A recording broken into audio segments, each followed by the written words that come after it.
Hello, नमस्ते, आदाब, सत श्री अकाल। मैं श्रीखा सिंह एक बार फिर से आप सबका वेलकम करती हूँ डिवाइन वर्ल्ड में।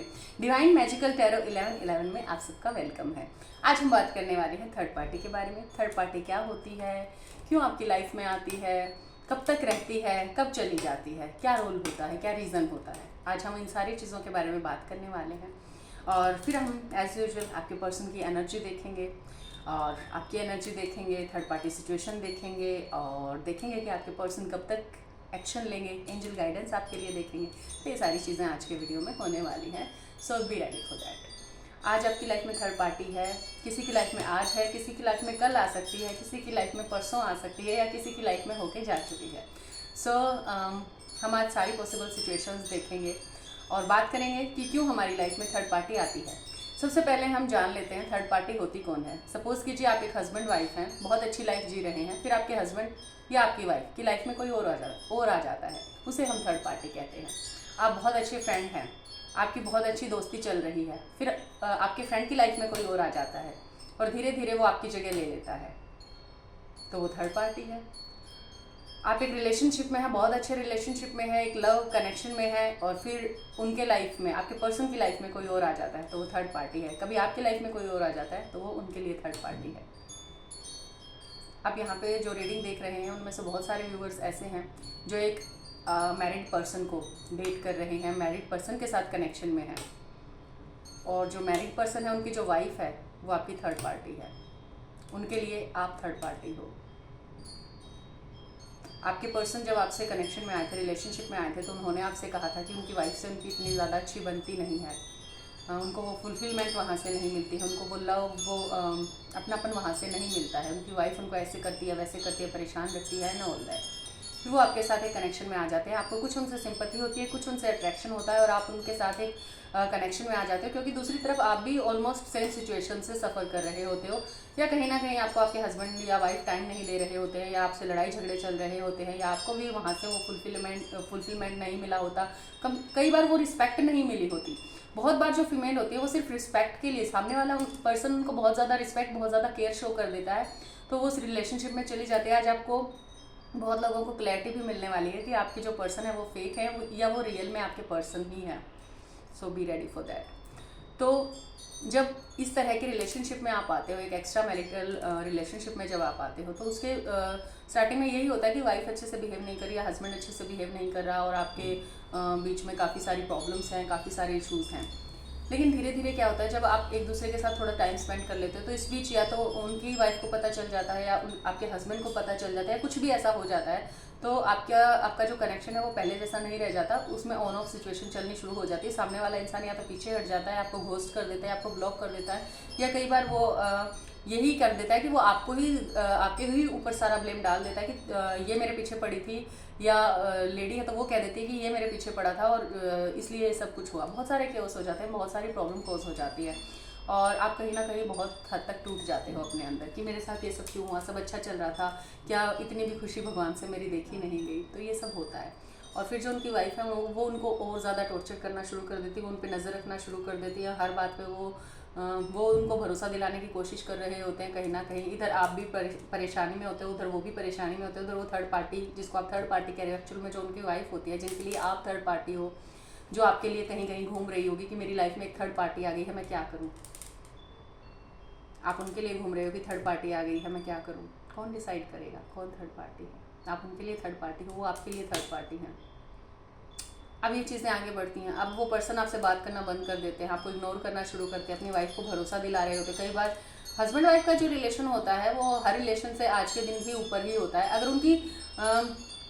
अगर उस पर्सन ने आपसे झूठ बोल के वो आपसे रिलेशनशिप में आए थे आपकी सिंपैथी लेने के लिए, उनको पता है कि गर्ल्स बहुत मीन्स प्योर हार्टेड होती हैं, बहुत ज़्यादा सॉफ्ट हार्टेड होती है, आप उनके आगे कुछ इस तरह की बातें बोलोगे तो वो आपके लिए सिंपैथी रखेंगे और आपको वो लव देना चाहेंगी जो आपको वहाँ से नहीं मिल रहा। ये बहुत लोगों की स्टोरी है और आप एक्चुअल में ऐसा करना शुरू कर देते हो। फिर उनको जब आप ज़्यादा उनके नियर आते दिखते हो, ज़्यादा क्लोज आते दिखते हो और उनको लगता है कि आप उन पर डिपेंड हो रहे हो कहीं ना कहीं और आप अब डिमांडिंग हो रहे हो, आप उनका टाइम डिमांड कर रहे हो, आप उनका अटेंशन डिमांड कर रहे हो, तो वो इस रिलेशनशिप से पीछे हटना शुरू हो जाते हैं। बहुत लोगों के केस में ये होता है और वो चाहते हैं कि आप अपने घर में पहले अगर सिचुएशन आपकी है, अगर आपके घर में आपके हस्बैंड को पता चल गया है या आप अपना टाइम उनको नहीं दे पा रहे हो, आप उन पर ज़्यादा डिपेंडेंट हो रहे हो, तो वो क्या करते हैं, वो आपको कहेंगे कि अपने घर पे ध्यान दो, अपने हस्बैंड अपने बच्चे पे ध्यान दो और खुद पे ध्यान दो। मीन्स वो पीछे हट जाते हैं। अब कौन फैसला करेगा इस चीज़ का कि वो आप ही करिए, कौन थर्ड पार्टी है कौन नहीं, आपकी कैसे शुरुआत हुई अपने पर्सन के साथ और कैसे क्या हुआ। कुछ केसेस में चीज़ें बहुत जेन्युइन होती हैं, जैसे हस्बैंड वाइफ में बहुत अच्छा रिलेशन चल रहा है, सब कुछ उनकी लाइफ में बहुत अच्छा चल रहा है, बट हस्बैंड का कहीं बाहर किसी से रिलेशन डेवलप हो जाता है, या वाइफ है उनका कहीं और अफेयर शुरू हो जाता है। ये सिचुएशन बहुत ज़्यादा ख़राब होती है। अब वाइफ की लाइफ में भूचाल आ जाता है। आप सारी ज़िंदगी जिस पर्सन पे भरोसा करे हुए थे, उनके लिए सब कुछ कर रहे थे, आपने उनके बच्चों को जन्म दिया, आपने उनका घर संभाला, और वो आपके साथ अब ऐसा एक इस मोड़ पे आके ये सब हो जाता है। आई कैन अंडरस्टैंड आपको, मैं फील कर रही हूँ आपकी एनर्जी को। आप कितना टूटा हुआ, कितना इंसल्टेड, कितना बुरा खुद को फील कर रहे होगे। मतलब आपको कितना ज़्यादा बुरा लग रहा होगा, आप टूट चुके होगे अंदर से, आपके अंदर बहुत कुछ टूट गया होगा। जब भगवान कृष्ण दूसरी गोपियों से बात करते थे, उनके साथ हंसते मुस्कुराते थे, तो राधा जी को बहुत बुरा लगता था, राधा माँ को बहुत बुरा लगता था। वो भगवान होके, अवतार होके उनको बुरा लग सकता है इंसान रूप में, तो हम तो साधारण इंसान हैं, हमें तो ऑफकोर्स बुरा लगेगा और हमारा तो सब कुछ ख़त्म हो जाएगा। हम तो ये चाहेंगे कि हमारा पर्सन किसी भी कीमत पर हमारे पास वापस आ जाए, या तो वापस आ जाए, थर्ड पार्टी को छोड़ दे। समझ ही नहीं आता क्या करें। इतने सालों की शादी है, बच्चे हो गए हैं, सब कुछ है, सोशल रिस्पॉन्सिबिलिटीज़ हैं, इज्जत है, और हमें भी तो प्यार चाहिए भाई। हमें, हमारे पास तो वो एक हस्बैंड ही है जो चला गया हमसे दूर। वाइफ्स ऐसा सोचती हैं। अब हस्बैंड के साथ बहुत केसेस मेरे पास ऐसे आते हैं जिसमें हस्बैंड होते हैं, उनकी वाइफ का कहीं एक्स्ट्रा मैरिटल अफेयर शुरू हो जाता है, और फिर वो सोचते हैं कि सामने वाले इंसान ने ब्लैक मैजिक किया है। हम ब्लैक मैजिक पे कल बात करेंगे, कल की जो वीडियो होगी वो ब्लैक मैजिक पे ही रहने वाली है, और आप लोग सुनकर शॉक्ड रह जाएंगे। जिन लोगों को ये लगता है कि उनके ऊपर कभी ब्लैक मैजिक नहीं हुआ या वो बिल्कुल ठीक हैं, आप सुनकर शॉक्ड रह जाएंगे कि ब्लैक मैजिक कैसे कैसे हो सकता है और क्या रियल मीनिंग होता है ब्लैक मैजिक का, वो हम कल बात करेंगे। लौटते हैं थर्ड पार्टी पर। तो उनको लगता है कि सामने वाले इंसान ने कोई जादू कर दिया है उनके ऊपर, और वो बिल्कुल भी उसका अपने घर में ध्यान नहीं है, और वो बिल्कुल भी अपनी लाइफ में मीन्स अपने बच्चों पे, अपने आप पे, या अपने घर पे, या मुझ पे बिल्कुल भी ध्यान नहीं दे रही है। लड़ाई झगड़े हो रहे हैं और ये सब चीज़ें हो रही हैं।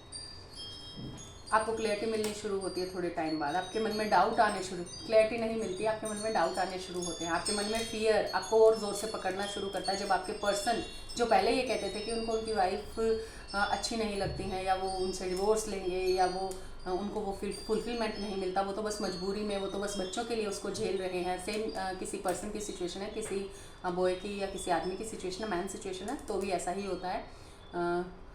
फिर वो क्या करते हैं, जब आप उनके ऊपर उनको डिपेंडेंट होते दिखते हो अपनी मैरिड लाइफ के लिए, अपने आप को आपको जब वो अपने लिए खतरा पाते हैं, तो फिर वो आपसे पीछे हटना शुरू कर देते हैं, क्योंकि उनसे वो आपसे उनको वो सब मिल चुका है, बहुत सारी एनर्जी मिल चुकी है, और अब आप भी उनके लिए यूज टू हो गए हो। जैसे उनकी वाइफ थी वैसे ही आप भी हो गए हो उनके लिए। तो वो आपकी इतनी ज़्यादा डिपेंडेंसी से डर जाते हैं, वो उनको लगता है कि अब आप उनके पीछे पड़ गए हो, क्योंकि अब आप डिमांडिंग हो गए हो, और किसी भी डिमांडिंग इंसान को हम पसंद नहीं करते हैं अपनी लाइफ में, जो इतना ज़्यादा पोजेस करे, इतना ज़्यादा डिमांड करे। वो आपसे पीछे हटना शुरू होते हैं, और आप उनके लिए और ज़्यादा क्रेविंग करना शुरू करते हो। वो रनर बन जाते हैं, आप चेजर बन जाते हो।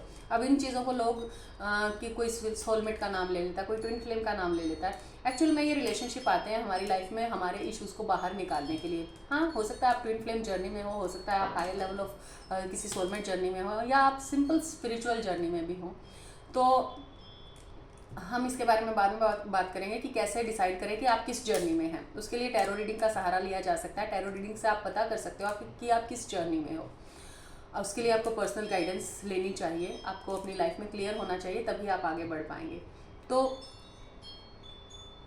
फिर आप वेट करना शुरू करते हो कि थर्ड पार्टी की वजह से मेरी लाइफ में प्रॉब्लम आ रही है, कि कब मेरे पर्सन का उनकी वाइफ से डिवोर्स हो जाएगा, जबकि वहाँ पे कुछ चल ही नहीं रहा होता। आपके पर्सन डिवोर्स देने के बारे में सोच ही नहीं रहे होते, क्योंकि वो उनकी मैरिज है भाई, उनके बच्चे हैं अपनी वाइफ से, और वो तो उन्होंने ऐसे ही आपको बोल दिया था। ये मैं कुछ केसेस में बता रही हूँ, ऐसा होता है, और आपको क्लियरिटी नहीं होती, वो बस झूठ बोला होता है उन्होंने आपसे, और आप समझ नहीं पाते हो इस चीज़ को।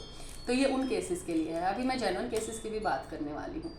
तो फिर वो सब कुछ हर जगह से आपको ब्लॉक करना शुरू करते हैं, क्योंकि आप बहुत ज़्यादा उनके अंदर घुसने लगे हो। हर जगह आप कॉल मैसेज कर करके एक पे एक 10 12 12 20 20 25 25 मैसेज करके आप उनको परेशान कर रहे हो। अब आप उनको चेज कर रहे हो बुरी तरह से, और अब उनको डर हो गया है आपसे, आप उनके लिए खतरा बन गए हो।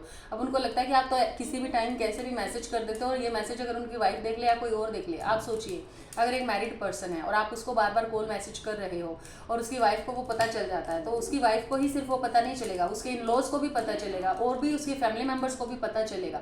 सब अच्छे नहीं होते कि छुपा लेंगे या पति की बात है समझा बुझा के वो उनको शांत कर लेंगे, नहीं, उनको उनके लिए आप थर्ड पार्टी हो। समझिए, आपके हस्बैंड के साथ अगर कोई इस तरह से आप उनकी लाइफ में आता तो आप क्या करते, वही ठीक वहां पे होना शुरू हो जाता है। आप उनके लिए थर्ड पार्टी बन जाते हो। अब वो जो उनकी वाइफ होगी वो पता नहीं कहाँ कहाँ घूमेगी थर्ड पार्टी को रिमूव कराने के लिए, कुछ कुछ कराने के लिए, और हो सकता है आपके ऊपर ब्लैक मैजिक भी हो जाए।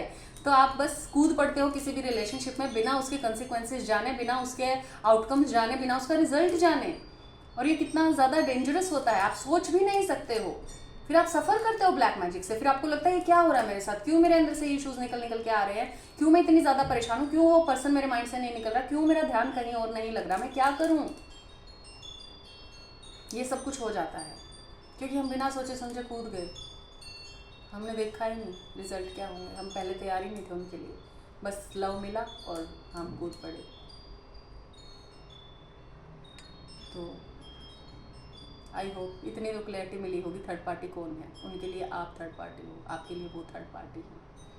अब मैं जेन्युइन केसेस की बात करती हूँ। हस्बैंड वाइफ है, बहुत प्यार का रिलेशन, बहुत अच्छा रिलेशन है। वाइफ थोड़ी सी सिंपल होती है बहुत सारे केसेस में, कई में हस्बैंड बहुत सिंपल होते हैं, वाइफ थोड़ी चुलबुली होती है। कई में हस्बैंड स्मार्ट होते हैं, वाइफ थोड़ी सीधी होती है। घर में सारी चीज़ें ठीक है, सब अच्छा चल रहा है, बट हस्बैंड का एक्स्ट्रा मैरिटल अफेयर शुरू हो जाता है। कोई बाहर बहुत स्मार्ट लड़की मिल गई या अच्छी लग गई, भाई वाइफ्स मैच हो गई, सीधी सी बात है। आजकल के टाइम पे ये चीज़ें बहुत बड़ी बात रह ही नहीं गई हैं, क्या करें। उनका अफेयर हो जाता है किसी के साथ, वो ज़्यादा टाइम स्पेंड करने, सीधी सी बात है। कोई नए रिलेशनशिप में आएगा तो बहुत ज़्यादा टाइम स्पेंड करेगा, उसको अच्छी लगेगी। नया रिलेशन होता है, सबको अच्छा लगता है, ज़्यादा से ज़्यादा टाइम उसके साथ स्पेंड करना चाहते हैं। उसकी बातें भी मानी जाती हैं सारी, ये भी आपको पता होगा। आपको इग्नोर करना शुरू करा जाता है, आपको पता चल जाता है फिर एक दिन, और आप उनसे बात करते हो डायरेक्ट, क्योंकि आपके अंदर भूचाल आया होता है, आपको वो इंसल्ट फील हो रही होती है, आपको अब फियर लगने लगा होता है आपको छोड़ ना दें आपके हस्बैंड, और आपको आपकी शादी टूटती हुई नज़र आती है, आपके जेलसी की, आपके कि आप तो नीडी हो अपने हस्बैंड के, आपके हस्बैंड ने आपको छोड़ दिया तो आप क्या करोगे, आपके सारे इशू निकल के सामने आ जाते हैं। सबसे वर्स्ट सिचुएशन होती है जब एक वाइफ को पता चलता है कि उसके हस्बैंड का एक्स्ट्रा मैरिटल अफेयर है, वो क्या करे। हस्बैंड के लिए भी बहुत बुरी सिचुएशन होती है जब उसको पता चलता है कि उसकी वाइफ का एक्स्ट्रा मैरिटल अफेयर चल रहा है, वो क्या करे। इसके रीज़न कुछ भी हो सकते हैं, कहीं ना कहीं रीज़न हम ही होते हैं उसकी। अगर आपके हस्बैंड का बाहर रिलेशन डेवलप हो गया है तो उसके ज़िम्मेदार भी कहीं ना कहीं हम होते हैं, और अगर वाइफ का हो गया है तो हस्बैंड होते हैं उसके ज़िम्मेदार, क्योंकि आपने वो लव, वो केयर, वो टाइम, वो अटेंशन अपनी वाइफ को दिया नहीं होता, या वाइफ ने अपने हस्बैंड के लिए वो सब नहीं किया होता जिसकी उसको ज़रूरत होती है। तो ये नौबत क्यों आती है, क्योंकि हम कभी समझ ही नहीं पाते अपने पार्टनर को, अपने पर्सन को, कि उनको मुझसे क्या चाहिए, वो क्या एक्सपेक्ट करते हैं मुझसे। लव एक्सपेक्ट करते हैं, रिस्पेक्ट एक्सपेक्ट करते हैं, जब उनका टाइम एक्सपेक्ट करते हैं, क्वालिटी टाइम। मैं क्वांटिटी टाइम की बात नहीं करी, आप पूरा दिन पड़े रहो घर में, एक दूसरे से लड़ाई झगड़ा करते रहो, मारते पीटते रहो, मैं उस टाइम की बात नहीं कर रही हूँ। मैं अच्छे टाइम की बात कर रही हूँ। थोड़ा भी टाइम स्पेंड कर रहे हो बट बहुत अच्छा है वो टाइम, आप एक दूसरे के लिए अवेलेबल हो, आप एक दूसरे को कंप्लीट फील कराते हो, कोजी फील कराते हो, अच्छा फील कराते हो, उनको गिफ्टेड फील कराते हो कि आप बहुत खुशकिस्मत इंसान हो कि आपको ऐसा लाइफ पार्टनर मिला है। ये नहीं करते हैं हम पता नहीं उस लेवल तक सोच ही नहीं पाते हैं। और कई बार हम एक और गलती कर देते हैं, हम सिर्फ उनके बारे में सोचते हैं, हम उनको कंप्लीट फील कराने में लग जाते हैं, उनकी गलत चीज़ों को भी सही मानने में लग जाते हैं, खुद को ग्रांटेड ले लेते हैं, अपनी वैल्यू कभी करते ही नहीं। और जब हम अपनी वैल्यू नहीं करते तो सामने वाला इंसान क्यों करेगा, फिर आएगी भी थर्ड पार्टी, क्योंकि आपने ग्रांटेड बनाया हुआ है। आप बिल्कुल एक हाउसवाइफ या बिल्कुल एक ऐसे बन के रह रहे हो कि मीन्स कोई स्पार्क ही नहीं रह गया है। आएंगी ये सिचुएशन, फिर कोई कुछ कर ही नहीं सकता। अब सिचुएशन आ गई है तो क्या करें, तो पर्सनल गाइडेंस लें, हेल्प लें, बाहर निकले इस सिचुएशन से। आपको आपके इशू दिखाए जा रहे हैं, उनको हील करें। बहुत तेज़ हवा चल रही है बाहर, विंड चाइम बहुत ज़ोर से बज रही हैं, सपोर्ट करिए मेरी बातों को। एक्चुअली कुछ केसेस में आप अपने पर्सन के साथ होते हो, गर्लफ्रेंड बॉयफ्रेंड होते हैं, या आपका बहुत अच्छा रिलेशनशिप होता है, बहुत फुलफिलमेंट वाला रिलेशनशिप होता है, और फिर एक थर्ड पार्टी आ जाती है, फिर आपके पर्सन आपको इग्नोर करना शुरू करते हैं। और आपके अंदर से आपके इश्यूज़ निकलना शुरू हो जाते हैं। अब आप पूछोगे कि मैम थर्ड पार्टी आ गई, सही ठीक है, क्यों आ गई, हमें पता चल गया। आपके इश्यूज़ दिखाने आपको आती है थर्ड पार्टी, कार्मा उनके साथ आपका जुड़ा होता है, इसलिए आती है थर्ड पार्टी। और वो कार्मा क्लीन करना होता है, जब तक वो कार्मा क्लीन नहीं होगा थर्ड पार्टी छोड़ के नहीं जाएगी। और कार्मा क्लीन कब होगा, आप पूरी तरह जब तक हील नहीं हो जाते कार्मा भी क्लीन नहीं होगा, क्योंकि आपके पर्सन की हीलिंग भी बहुत बार आप ही को करनी पड़ती है। उनका कार्मा क्लीन होने में भी आपको उनकी हेल्प करनी पड़ती है। जितना इधर आप हील हो जाते हैं उधर वहाँ उनकी प्रोग्रेस रैपिड हो जाती है, उनका कार्मा भी निपटना रैपिड हो जाता है। और बहुत लोगों को लास्ट तक क्लैरिटी मिल जाती है कि जिसे वो थर्ड पार्टी समझ रहे हैं या जिसे वो अपना पर्सन समझ रहे हैं, पहली बात वो उनका पर्सन ही नहीं है, फिर हमें थर्ड पार्टी को क्या गोली मानिए, जाओ अपने ऐसी तैसी कराओ, तुम थर्ड पार्टी के साथ ही रहो ना भाई, ये पता चल जाता है।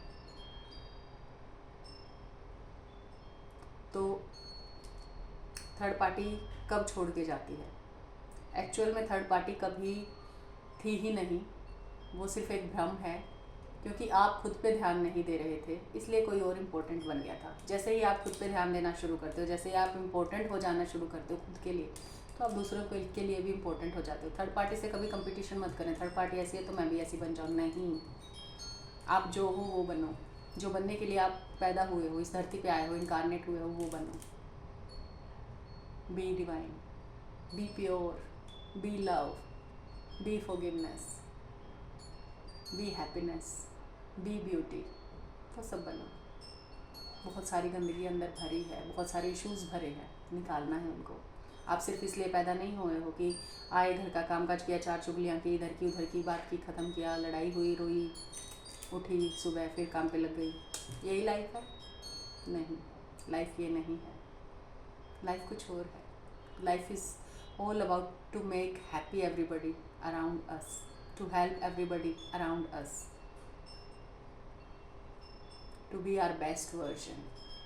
ये है लाइफ, इसलिए पैदा हुए हैं। To know divine, to know the rule of nature, to understand the nature, to understand the rule of universe, इसलिए हुआ है हमारा जन्म। थर्ड पार्टी को झेलने के लिए, थर्ड पार्टी को हैंडल करने के लिए नहीं हुआ है हमारा जन्म। थर्ड पार्टी की रीडिंग देखने के लिए हमारा जन्म नहीं हुआ है। ठीक है, फीलिंग मिलती है इससे भी कुछ टाइम के लिए, जर्नी में जहाँ हो वैसी तो चीज़ें करोगे जहाँ खड़े हो, बट अपने असली अवतार में आने का टाइम आ गया है। अगर ये चीज़ें आपके साथ हो रही हैं ना, तो समझ लीजिए वक्त आ गया है, जगाया जा रहा है ठक ठक करके। डिवाइन जगाने की कोशिश कर रहे हैं आपको, थर्ड पार्टी के नाम पे, कभी आपके पर्सन के नाम पे, कभी उनके स्टॉक करने के नाम पे, आपके रह रह के जो इश्यूज़ निकल रहे हैं ना, जो आपसे रुका नहीं जा रहा, जो आपको बहुत प्रॉब्लम हो रखी है कि मेरा पर्सन मुझसे बात नहीं कर रहा, मैं क्या करूँ, कहाँ जाऊँ, कौन से कुएं में गिर जाऊँ, बेचैनी हो रही है, ओवर थिंकिंग हो रही है, कब आ जाएगा, कब आ जाएगा, कब आएगा कॉल मैसेज, कोई भी मैसेज की आवाज़ आती है भाग के फ़ोन उठाते हो कि कहीं मेरे पर्सन का तो नहीं हो, कॉल आती है, फ़ोन आता है, भाग के उठाते हो कि काश उसी का फ़ोन हो, बेल बजती है तो भाग के देखते हो कहीं वही तो नहीं हो, सपनों में भी उन्हीं को देख रहे हो, सोच भी उन्हीं के बारे में रहे हो, रात दिन प्रेयर भी उन्हीं के लिए कर रहे हो, प्लीज़ आ जाओ, प्लीज़ आ जाओ, क्यों नहीं आ जाते तुम, प्लीज़ एक बार देख लो आके मेरी क्या हालत हो रखी है। नहीं आएंगे, नहीं देखेंगे जब तक आप फील नहीं हो जाते। आपने देख लिया खुद को क्या हालत हुई पड़ी है, कितने दिन से ढंग से रेडी नहीं हुए हैं, कितने दिन से अपनी पसंद का खाना नहीं खाया, कितने दिन से कुछ करा नहीं है ऐसा जो वर्दी हो, जो करने के लिए आए हैं, टाइम वेस्ट कर रहे हैं बस। होगा ऐसे में कुछ नहीं होगा। कब जाएगी मैम थर्ड पार्टी छोड़ के?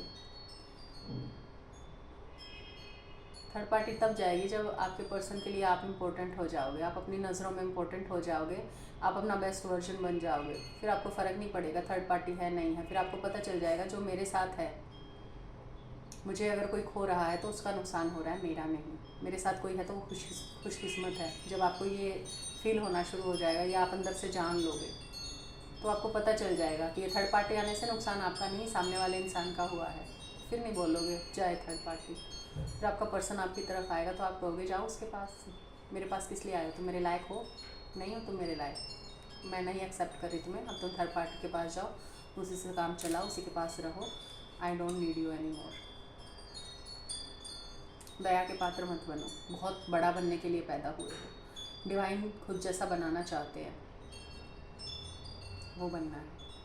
रोज़ थर्ड पार्टी कब जाएगी, कब नहीं जाएगी, कब सब सही हो जाएगा, क्या फ़र्क पड़ता है उससे? आज ये थर्ड पार्टी बन के आई है, कल कोई और आ जाएगी थर्ड पार्टी बन के, परसों कोई और आ जाएगी, क्योंकि आप कमज़ोर हो, आप अपना बेस्ट वर्जन नहीं बन रहे हो, आप अपने अंदर से अपना बेस्ट नहीं निकाल रहे हो, आप बहुत लोअर इमोशन में पड़े हो, इसलिए आ रही है थर्ड पार्टी। क्यों आती है मैम थर्ड पार्टी? इसलिए आती है कि हम लोअर इमोशन में पड़े होते हैं, आएगी थर्ड पार्टी। हम जब खुद लोअर इमोशन में पड़े हैं, हम किसी को क्या देंगे? किसी को प्यार दे दोगे आप जब आप जेलसी की एनर्जी में वाइब्रेट कर रहे हो, शेम में, गिल्ट में, अपैथी में, डिप्रेशन में पड़े हो आप?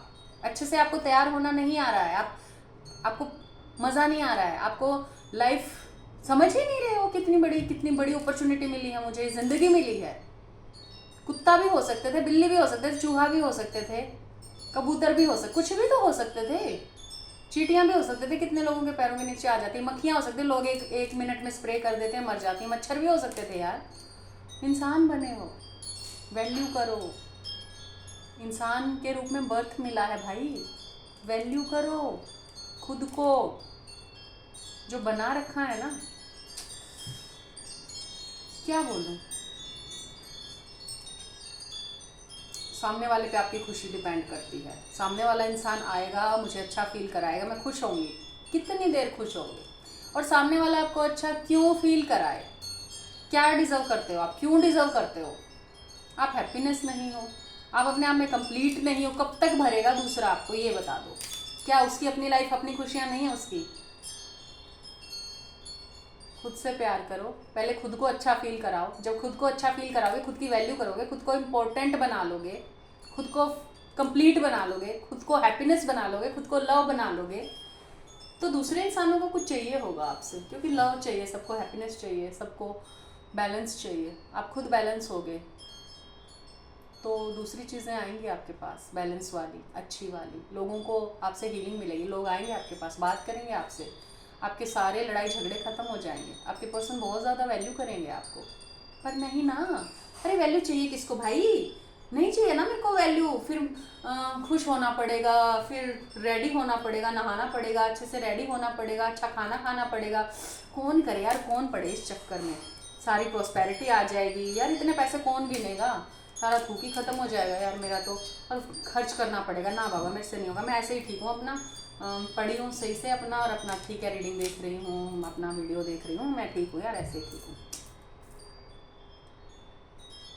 पड़े पड़े वेट करो, थर्ड पार्टी कब जाएगी, खुद पे काम मत करना, इश्यूज पड़े हैं अंदर, उनको हील मत करना, अपना बेस्ट वर्जन बन के क्या मिल जाएगा, थोड़ी खुशी तो मिल जाएगी, अच्छा खुशी में मज़ा आता है, दर्द में मज़ा आता है, ये जो पेन है, ये जो दर्द है, हाय कितना मज़ा आ रहा है ना इसमें, ओह पीटी पोटी बन के बैठे हैं, कितना मज़ा आ रहा है।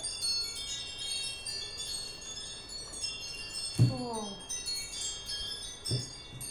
डिसाइड कर लो, पहले डिसाइड कर लो करना क्या है। मैं बता रही हूँ, बेस्ट वर्जन बनने आए हो, हैप्पीनेस बनने आए हो, खुश होने आए हो, लव डिज़र्व करते हो, हैप्पीनेस डिज़र्व करते हो, बेस्ट वर्जन बनना डिज़र्व करते हो, हर तरह की प्रॉस्पेरिटी डिज़र्व करते हो, खुशी डिज़र्व करते हो। मिला क्या हुआ है और क्यों मिला हुआ है उसका रीज़न बता चुकी हूँ, चाहते ही नहीं हो तुम खुद पे काम करना, ऐसे नहीं मिलती सारी चीज़ें, मिलता पता है क्या मिलता है, जो हम होते हैं वो मिलता है। मैं हैप्पीनेस हूँ, मुझे हैप्पीनेस मिलेगी, मैं लव हूँ, मुझे लव मिलेगा, मैं प्रॉस्पेरिटी हूँ, मुझे प्रॉस्पेरिटी मिलेगी, मैं खुशी हूँ, हैप्पीनेस हूँ, मुझे हैप्पीनेस मिलेगी, भर भर के सबसे मिलेगी, सबसे लव मिलेगा, सब मेरे पास आना चाहेंगे, कोई मुझे छोड़ के नहीं जाना चाहेगा, सब मेरी हेल्प लेना चाहेंगे, मैं प्रॉब्लम में हूँ, मेरी हेल्प करना चाहेंगे, प्रॉब्लम आएंगे ही नहीं, आप बेस्ट वर्जन बन जाओगे, आप हाई वाइब्स में आ जाओगे, आप खुद ही सोल्यूशन बन जाओगे। अब आप प्रॉब्लम बन के बैठे हो, बनना क्या होता है, सोल्यूशन, अपने लिए भी दूसरों के लिए भी, आप प्रॉब्लम बन के बैठे हुए हो, खुद के लिए भी दूसरों के लिए भी, और वेट कर रहे हो थर्ड पार्टी कब जाएगी, मेरा पर्सन कब आएगा, कब सब सही हो जाएगा, हैप्पी मैरिड लाइफ लायक हैं, पहले हैप्पी मैरिड लाइफ के, हैप्पी जर्नी के लायक हैं, पात्र हैं, इश्यूज हील कर लिए, लव बन गए, हैप्पीनेस बन गए, डिवाइन बन गए, प्योर बन गए, कोई और आ जाए एकदम से कर दे, अरे उनको एकदम से समझ आ जाए कि मैं उनसे कितना प्यार, कैसा प्यार है ये जो उनके भरोसे बैठा है, प्यार भरोसा करता है। याद करो हर इंसान को एक बार वो अनकंडीशनल लव ज़रूर होता है, जब सिर्फ देखना काफ़ी होता है। उनको देख लिया बस। किसी को बचपन में हो जाता है, किसी को टीनेज में होता है, किसी को यंग एज में होता है, किसी को बाद में भी हो जाता है। एक ऐसा इंसान जिसको बस देख के आपको हीलिंग मिल जाती थी, देख के खुशी मिल जाती थी, कुछ नहीं चाहिए था आपको उससे, बस वो खुश रहे, आप उसको खुश देखना, उसको स्माइल करना देखना था बस आपको। यहाँ क्यों चेप हो गए अगले के? अगला ही खुशी देगा भाई, अगला मुझसे बात करेगा मैं तो ही खुश रहूँगी। मैं कहती हूँ कि खुश रहना शुरू करो। आपके पर्सन, मैम पर्सन आ जाएंगे तो मैं खुशी हो जाऊंगी। भाई तो कितने दिन खुश रह लेगी? तो अपने पर्सन को भी दुखी कर देगा या कर देगी। पर्सन तो जब आएंगे तब आएंगे, वो तो तब आएंगे जब तुझसे उनको कुछ मिलेगा। अब तू उनसे कुछ खींचने की सोच रही है, अगले बंदे को ये पता है, उसको एनर्जेटिक लेवल पे ये पता है कि तुम वो बन के बैठे हुए हो पैरासाइट। तुम आते ही उनकी सारी एनर्जी चूस लोगे, क्योंकि तुम लोअर इमोशन से डील कर रहे हो। भाई कोई नहीं आएगा तुम्हारे पास, कोई भी नहीं आएगा। सबको पता है लोअर इमोशन से डील कर रहे हो, वहां जाएंगे ड्रेन हो जाएंगे। हाई वाइब्रेशन में आओ, खुशी बनो, हैप्पीनेस, लव, जॉय, जिससे औरों को कुछ मिले। हम किसी के पास कब जाते हैं? आप कब गए थे अपने पर्सन के पास कि आपको ये लगा था ना कुछ मिलेगा, लव मिल रहा है, रिस्पेक्ट मिल रही है, हैप्पीनेस मिल रही है? मिला था तब गए थे ना। नहीं मिलता तो जाते। और आपको ये लगता है कि आपने उनको बहुत कुछ दिया, उन्होंने आपको बहुत कुछ है, अब आपको उसकी आदत पड़ गई। और उन्होंने आपको तब दिया था, उस टाइम आप हाई वाइब्स में थे। फिर थोड़ी सी शेक हुई सिचुएशन और आपकी वाइब्स, उन्होंने आपको एनर्जी देनी क्या बंद करी, आप तो तांडव ही मचा दिया। आपकी लाइफ में तो तांडव ही हो गया। आपके तो इश्यूज़ निकल के आने लगे। एक्चुअल में हुआ तो इश्यूज़ ही निकालने के लिए था, बट अब उन इश्यूज़ को हील करने की बजाय पर्सन आ जाए ताकि आप उसकी लाइफ को और अच्छे से नरक बना सको और खुद हील ही ना हो। उसने आपको आपका वोंड दिखाया है, आपको इधर हाथ मारा, कुछ नहीं हुआ, इधर मार दिया, आपको चोट पहले से लगी थी, उसको आपको पता चल गया हाँ चोट लगी है। उसने इधर मारा, इधर भी चोट लगी, उधर भी चोट लगी है, अब बहुत जगह चोट लगी है, सारे वुंडेड हुए पड़े हो। वो क्या कहेगा कि तुम आराम करो, अपनी दवाई करो, मरहम पट्टी करो और रेस्ट करो, जब तुम ठीक हो जाओगे मैं आके मिलूँगा तुमसे। अब तुम वुंडेड हो, पर तुम्हें तो ठीक नहीं होना है, तुम्हें तो पर्सन चाहिए, दवाई भी वही लगाए, ठीक भी वही कर दे। और कौन है भाई इतना फालतू? है कोई? तुम हो फालतू, तुम तो हो फालतू। तुम तो कहोगे कि हाँ मैं तो चली जाऊँ अपने पर्सन के पास, मैं तो कर दूँ। अरे फिर सोचो ना, तुम कर दो और वो नहीं कर रहा। तुम प्यार करते हो, तुम्हारी डिपेंडेंसी है, तुम्हारी नीडीनेस है, इसलिए तुम कर दोगे सब कुछ।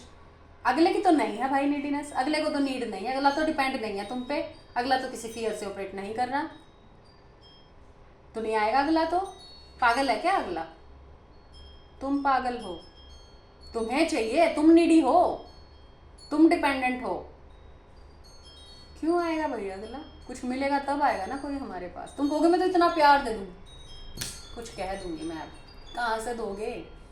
है प्यार, खुद को नहीं दे लो फिर वो प्यार, खुद को दो। प्यार है ना, प्यार का ओशन हो आप। आए मेरा पर्सन, मैं उड़ेल दूँ। खुद के ऊपर उड़ेला है कभी? खुद से इतना भेदभाव क्यों भाई? ये लव औरों से क्यों चाहिए आपको? आपके पास है ना ओशन लव का, बहुत सारा लव है ना आपके पास, हैप्पीनेस है ना आपके पास औरों को देने के लिए, खुद को क्यों नहीं दे लेते फिर? अपने अंदर देखा कभी झांक के, कहाँ कहाँ घाव पड़े हैं, ठीक करने हैं मेरे को, अपने लिए काम करना, अपने ऊपर काम करना है। दूसरा आ जाए, दूसरा ठीक कर दे मेरे को। तो कुएं के ऊपर बैठे हो, पानी सामने वाले से मांग रहे हो, बेवकूफ़ कहलाओगे। और बेवकूफ़ हो तभी तो मांग रहे हो पानी। क्या ही बोलूँ, क्या ही करूँ। चलो आपके पर्सन क्या सोच रहे हैं वो देख लेते हैं आपके बारे में। यही सोच रहे हैं डिपेंड हो गए हो, नीडी हो गए हो उनके ऊपर।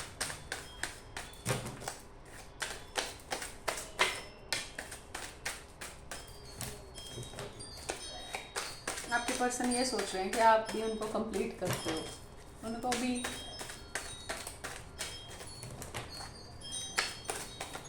एहसास होना शुरू हो गया है। अब ये वीडियो देख देख के रोज़ क्लैरिटी ले लेके हील कर लो जल्दी से खुद को, और इतना हील कर लो, इतने अच्छे से हील कर लो कि मेरे काम में हाथ बटाओ, यानी कि ज़्यादा से ज़्यादा लोगों तक अवेयरनेस पहुंचाओ।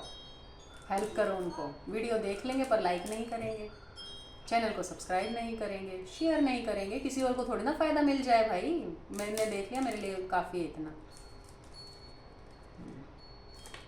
डर लग रहा है उनको, बहुत चीज़ों का डर में है। थर्ड पार्टी ने डराया है, या अब ये डर लग रहा है कि कहीं आप छोड़ के ना चले जाओ, मूव ऑन ना कर जाओ आप उनसे।